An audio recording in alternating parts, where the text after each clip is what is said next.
नमस्कार। किसी देश का सस्टेनेबल डेवलपमेंट तब संभव हो पाता है जब वह देश इकोनॉमिक या फाइनेंशियल रूप से सुदृढ़ होता है। फिर चाहे ऐसे देश का इंफ्रास्ट्रक्चर देख ले, चाहे एजुकेशन सिस्टम देख ले या फिर एम्प्लॉयमेंट देख लें, वो भी काफी सुदृढ़ होते हैं। और इस प्रकार के जो देश हैं वो टॉप रिचेस्ट कंट्री की लिस्ट में शामिल होते हैं। अब हमारा देश भारत भी टॉप रिचेस्ट कंट्रीज की लिस्ट में शामिल हो सकेगा। हमारा देश भारत भी खाड़ी देश जितना अमीर बन सकेगा। तो यहां पे क्वेश्चन करते हैं कि भारत के पास में अचानक से ऐसा क्या मिला है जिसकी वजह से भारत भी खाड़ी देश जितना अमीर बन सकेगा, सबसे अमीर देशों की लिस्ट में शामिल हो सकेगा। तो क्या भारत को यहां पे आयरन मैन मिला है जिसके पास में बेशुमार दौलत है, या फिर भारत को मिला है बेशुमार दौलत का मालिक बैटमैन? तो भैया यहां पे बता दें कि ना भारत को आयरन मैन मिला है, ना भारत को बैटमैन मिला है। भारत को यहां पे मिला है लिथियम मैन। जी हां, भारत को यहां पे लिथियम के बड़े भंडार मिले हैं जो कि भारत की इकोनॉमी गेम चेंजर का एक बड़ा पहलू बनने वाला है। लिथियम जो होता है काफी सॉफ्ट मेटल है जिसे घरेलू चाकू के द्वारा भी काटा जा सकता है। लिथियम का वजन बहुत ही कम होता है, ये पानी के ऊपर भी तैर सकता है। जॉन अगस्त नामक वैज्ञानिक ने लिथियम का नामकरण किया जिसका ग्रीक में मतलब होता है लिथोस और जिसका अर्थ होता है पत्थर के जैसा। लिथियम का एक बहुत ही कमाल का गुण है जिससे इसकी मार्केट वैल्यू अपने आप से बढ़ जाती है। ये क्या करता है, केमिकल एनर्जी को इलेक्ट्रिक एनर्जी में कन्वर्ट करता है, जो कि इसकी मार्केट वैल्यू बढ़ाने के लिए इसका सबसे बड़ा गुण होता है। अब यहां पे क्वेश्चन करते हैं कि भारत में जो लिथियम मिला है वो कितना मिला है और कहां पे मिला है। जीएसआई की रिपोर्ट यानी जियोलॉजिकल सर्वे ऑफ इंडिया की रिपोर्ट के अनुसार भारत के अंदर 59 लाख टन व्हाइट गोल्ड मिला है। जी हां, लिथियम ही व्हाइट गोल्ड है। लिथियम को व्हाइट गोल्ड के नाम से भी जाना जाता है क्योंकि ये चांदी की चमक की जैसा सफेद होता है और गोल्ड के जैसा बेशकीमती, इसलिए लिथियम को व्हाइट गोल्ड के नाम से भी जाना जाता है। कितना मिला है? 59 लाख टन मिला है। और कहां पे मिला है? ये मिला है भारत के जम्मू एंड कश्मीर में मिला है। जम्मू कश्मीर के अंदर 59 लाख टन यहां पे व्हाइट गोल्ड मिला है। अब यहां पे क्वेश्चन करते हैं कि इसकी मार्केट वैल्यू क्या है, इसकी प्राइस क्या है। तो जीएसआई की रिपोर्ट के अनुसार 1 टन लिथियम या व्हाइट गोल्ड की कीमत जो है 57.36 लाख रुपए है। अगर जितना हमारे पास में हमारे को जो जम्मू कश्मीर के रियासी नामक स्थान पर 59 लाख टन जो लिथियम मिला है, टोटल प्राइस अगर इसकी देखें तो ये टोटल प्राइस यहाँ पे 3.3 लाख करोड़ रुपए हो जाती है, जो कि एक बहुत बड़ा अमाउंट है। ये इतना बड़ा अमाउंट है कि कई देश की जीडीपी को हिला के रख सकता है। अब यहां पे एक बड़ा क्वेश्चन करते हैं कि इसमें ऐसा क्या है जिससे ग्लोबल लेवल पर इस लिथियम की भारी मात्रा में डिमांड है। एक बात आप सभी को पता होगी कि जब भी किसी प्रोडक्ट की डिमांड मार्केट में ज्यादा हो जाती है तो उसकी प्राइस अपने आप क्या हो जाती है, इंक्रीज हो जाती है ना। इसी प्रकार का ये लिथियम यानी कि व्हाइट गोल्ड भी बहुत ही उपयोगी मिनरल होता है। और इस बात को हम जानेंगे इसके उपयोग के द्वारा कि लिथियम के उपयोग यानी व्हाइट गोल्ड के उपयोग क्या क्या हैं। आपने बचपन में जो खिलौने वाली गाड़ी चलाई थी उसके अंदर एक सेल या बैटरी काम में ली जाती है, वो बैटरी भी लिथियम आयन की बनी रहती है। आपने सेल यूज किए होंगे, संयुक्त बैटरी आपने देखी होंगी, इन सभी के अंदर लिथियम आयन बैटरी का उपयोग किया जाता है। इतना ही नहीं, जो आप ईवी देखते हैं, ईवी यानी कि इलेक्ट्रिक व्हीकल्स, चाहे फिर वो स्कूटी हो, चाहे फिर वो कार हो या फिर कोई बाइक हो, इन सभी के अंदर जिस बैटरी का उपयोग किया जाता है वो होती है लिथियम बैटरी। इसके साथ में लिथियम बैटरी का उपयोग या लिथियम का उपयोग चिकित्सा क्षेत्र में भी किया जाता है। एक नाम आपने जरूर सुन रखा होगा, पेसमेकर।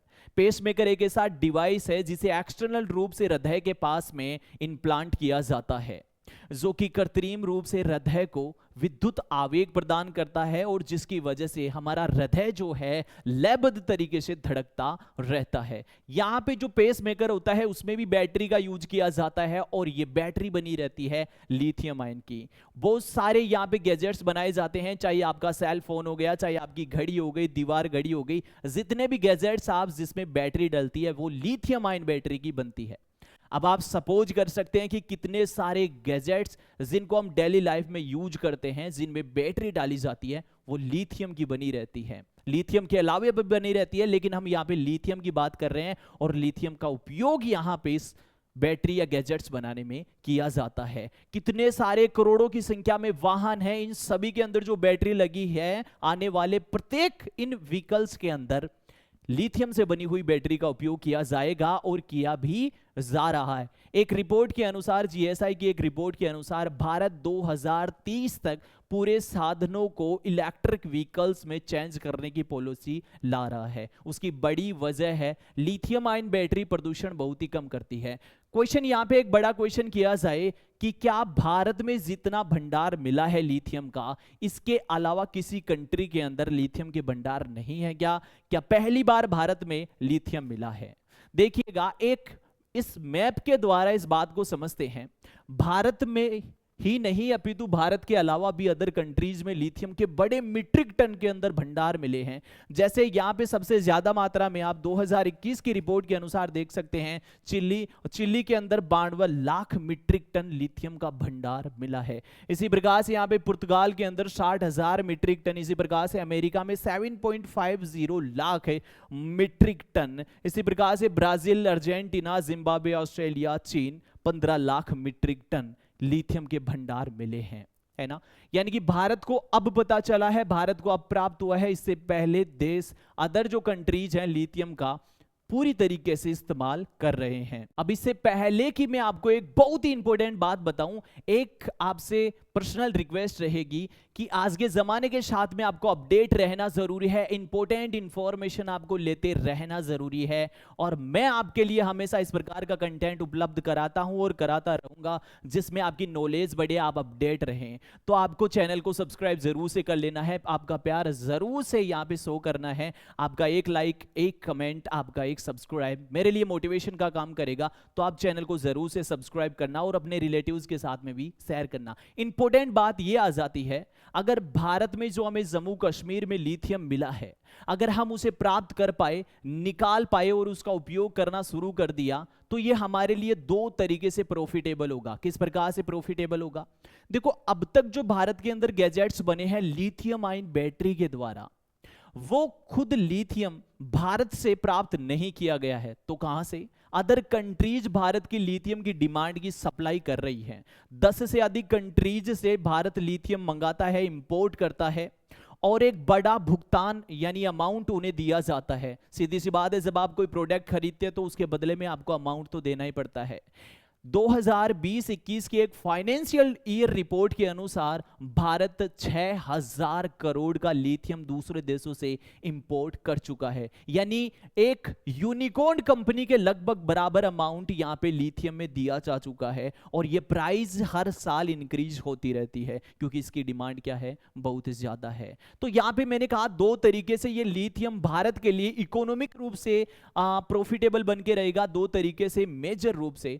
एक तो तरीका बन जाता है कि जो हम अदर कंट्रीज से लिथियम खरीद रहे हैं और एक बड़ा अमाउंट उन्हें देना पड़ रहा है, वो हमें नहीं देना पड़ेगा, यानी हमारी करेंसी, हमारे दाम हमारे पास रहेंगे। दूसरा प्रॉफिटेबल रूप ये बन जाता है कि हम उनको हमारी आवश्यकता की डिमांड की पूर्ति करते हुए जितना लिथियम बाद में बच जाता है वो अदर कंट्रीज को भी एक्सपोर्ट कर पाएंगे, यानी उनकी करेंसी भी भारत में आ पाएंगे। इसी के साथ में बहुत सारे स्टार्टअप बनेंगे, अलग अलग कंपनियां, जिनके साथ में रोजगार बढ़ेगा। अब रोजगार यानी एम्प्लॉयमेंट बढ़ जाएगा, और साथ में बहुत सारे गैजेट्स या बैटरियां वगैरह बना करके अदर कंट्रीज में हम एक्सपोर्ट कर सकते हैं। मल्टीपल रूप से ये भारत के लिए इकोनॉमिक गेम चेंजर का पहलू बनने वाला है, बहुत ही प्रॉफिटेबल होने वाला है। अब आप सभी को एक बात जरूर पता होगी कि नॉर्मल तरीके से हमारे जो इलेक्ट्रिक व्हीकल्स हैं उसमें बैटरी यूज करते हैं। आपने देखा होगा 4 व्हीलर में एक वजन वाली बैटरी जिसे हम उपयोग करते हैं, वो भी तो बैटरी है, उसको भी तो हम काम में ले सकते हैं।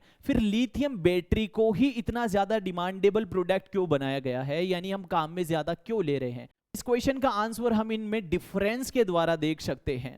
यानी लिथियम बैटरी और जो लेड बैटरी है, इनके डिफरेंस के द्वारा हमें इस क्वेश्चन का जवाब मिल सकता है। देखिएगा, ये जो लिथियम बैटरी होती है किस प्रकार से लेड बैटरी की तुलना में ज्यादा सक्षम होती है। सबसे पहले पॉइंट यहां पे ले कि लिथियम बैटरी की लाइफ ज्यादा होती है या फिर लेड बैटरी की। लिथियम बैटरी की जो लाइफ होती है 10 से 15 साल होती है, जबकि लेड बैटरी की जो लाइफ होती है 3 से 12 साल ही होती है। आगे पॉइंट ले यहाँ पे रिचार्ज, भैया इसको 4000 बार लिथियम बैटरी को चार्ज किया जा सकता है, जबकि केवल 1300 बार रिचार्ज करने योग्य होती हैं लेड बैटरियां। आगे बात करें वातावरण पर ज्यादा असर कौन डालती हैं, लिथियम बैटरियां बिल्कुल नेगलेट असर डालती हैं, जबकि लेड बैटरियां जो हैं काफी ज्यादा इफेक्ट डालती है वातावरण पर, प्रदूषण ये फैलाती हैं। अगला पॉइंट, अगर इसके भार की बात करें तो जो लाइट वेट के रूप में होती है लिथियम बैटरी, कम वजन होता है, जबकि जो लेड बैटरी होती हैं बहुत ज्यादा वजन वाली होती है। अगले पॉइंट में अगर इसकी सक्षमता देखें तो चार्जिंग की अगर बात करें, लिथियम बैटरी फास्ट चार्ज हो जाती है, कम समय के अंदर फुल चार्ज हो जाती है, जबकि लेड बैटरियों को पूरी रात चार्ज लगा के रखना पड़ता है, तब भी चार्ज नहीं होती पूरी तरह से, यानी स्लो चार्ज होती हैं। इसी प्रकार से इसकी क्षमता की बात करें तो भैया लिथियम बैटरी की जो एनर्जी कंज्यूम करने की यानी विद्युत इकट्ठा स्टोर करने की जो क्षमता है वो ज्यादा होती है लेड बैटरी की तुलना में। और भी बहुत सारे ऐसे कारण हैं जिसकी वजह से केवल लिथियम बैटरी को उपयोगिता दी जा रही है। और एक सबसे बड़ा कारण जो यहां पे निकल करके आ जाता है वो क्या है, पूरी दुनिया जो है अब ग्रीन एनर्जी की ओर शिफ्ट हो रही है। पूरी दुनिया, देश दुनिया ग्रीन एनर्जी की ओर, जो कि रिन्यूएबल एनर्जी है, की ओर शिफ्ट हो रहा है। ग्रीन एनर्जी जो कि प्रदूषण बहुत कम करता है, जैसे लिथियम का उपयोग करके प्रदूषण को कम किया जा सकता है। आपने देखा होगा जो वाइंड टरबाइन है, पवन चक्कियां हैं, उससे पवन के द्वारा इलेक्ट्रिक एनर्जी प्रोड्यूस की जाती है। इसी प्रकार से आपने सोलर पैनल देखे होंगे, सौर ऊर्जा से यहाँ पे इलेक्ट्रिक एनर्जी प्रोड्यूस की जाती है। अब ये जो एनर्जी, इलेक्ट्रिक एनर्जी हमारे पास में इकट्ठा हो गई है, इसको स्टोर करने के लिए भी बैटरी की आवश्यकता होती है, और उसमें भी जो बैटरी उपयोग में ली जाती है वो लिथियम बैटरी होती है। अब यहां पे क्वेश्चन करें कि भैया जब इतनी ज्यादा मार्केट वैल्यू है, इतनी ज्यादा डिमांड है, तो भारत अपने जो खुद का लिथियम का भंडार है उसका उपयोग क्यों नहीं कर रहा है। क्यों ना मोदी जी आकर के ये बोल दे कि भाई और बहनों, देवी और सज्जनों, गवर्नमेंट और प्राइवेट कंपनियों, लिथियम को निकाल लो, अदर देश में एक्सपोर्ट कर दो, अपने रूप में क्या में ले लो। ऐसा क्यों नहीं हो रहा है? उसकी बहुत बड़ी वजह है, उसके पीछे आ रहे हैं बड़े बड़े चैलेंज। क्या चैलेंज हो सकते हैं लिथियम निकालने के लिए? देखो, जो भी मिनरल्स होते हैं भूगर्भिक लेवल से निकाले जाते हैं, यानी भूमि के अंदर से निकाले जाते हैं, और इनको निकालना बहुत बड़ा खर्चीला होता है। विभिन्न प्रकार के चैलेंज समझने से पहले आप एक स्ट्रक्चर देखिएगा। ये पृथ्वी की स्ट्रक्चर जो कि आपको शो कर रही हैं पृथ्वी की अलग अलग लेयर को।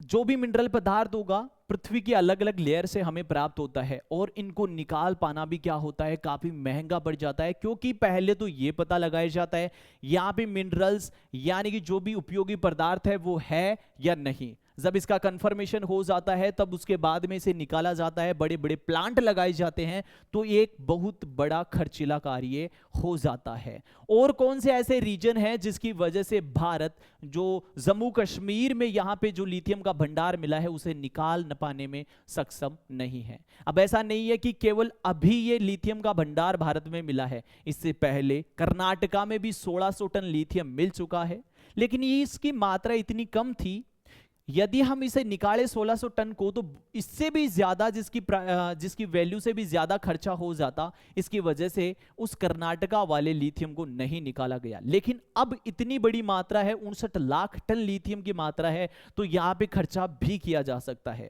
अगर खर्चा किया जा सकता है, निकाला जा सकता है, तो अदर चैलेंज क्या आ रहा है? देखो, जिस रीजन में ये लिथियम प्राप्त हुआ है, जम्मू कश्मीर के रियासी इलाके में ये प्राप्त हुआ है, वो है हिमालयन रीजन।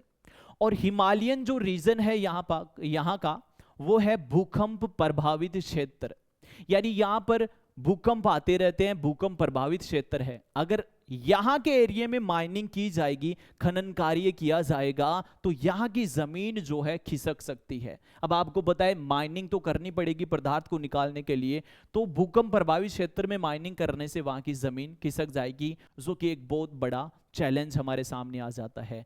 इसी के साथ में चैलेंज आ जाता है जल की आपूर्ति। लिथियम निकालने के लिए बहुत बड़ी मात्रा में जल की आवश्यकता होती है। कितनी बड़ी, इसको इस प्रकार से समझ सकते हैं कि यदि 1 टन लिथियम निकाला जाए तो उसमें 20 लाख लीटर जल की आवश्यकता होती है, जो कि एक बहुत बड़ी मात्रा है। इसको और सरल तरीके से यदि हम समझें तो मान करके चलो एक स्टैंडर्ड इलेक्ट्रिकल कार है, उसमें 20 किलो लिथियम की आवश्यकता होती है उसको बनाने के लिए, मैन्युफैक्चर करने के लिए।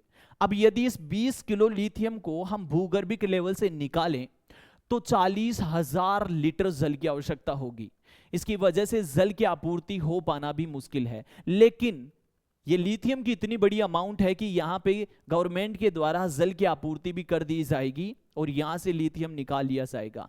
तो फिर और क्या बड़े चैलेंज यहां पे आते हैं, जैसा कि मैंने बताया कि अदर कंट्रीज के पास में भी क्या है, लिथियम के बड़े भंडार हैं। एक रिपोर्ट के अनुसार जो है 24 से अधिक कंट्रीज के पास में लिथियम के कई मीट्रिक टन के अंदर भंडार मिले हैं, लेकिन फिर भी वो वहां से लिथियम निकाल करके उपयोग नहीं ले पा रहे हैं। उसकी बड़ी रीजन आ जाती है लिथियम को निकालने के लिए प्लांट का होना, उस प्रकार की टेक्नोलॉजी होना जो कि हर देश के पास में नहीं है, जैसे भारत के पास में भी नहीं है। तो यहाँ पे प्लांट का होना भी सबसे बड़ा चैलेंज बन जाता है। लेकिन अगर इसकी मात्रा ज्यादा है, हमें जो मात्रा मिली है उसके लिए प्लांट भी लगाए जा सकते हैं।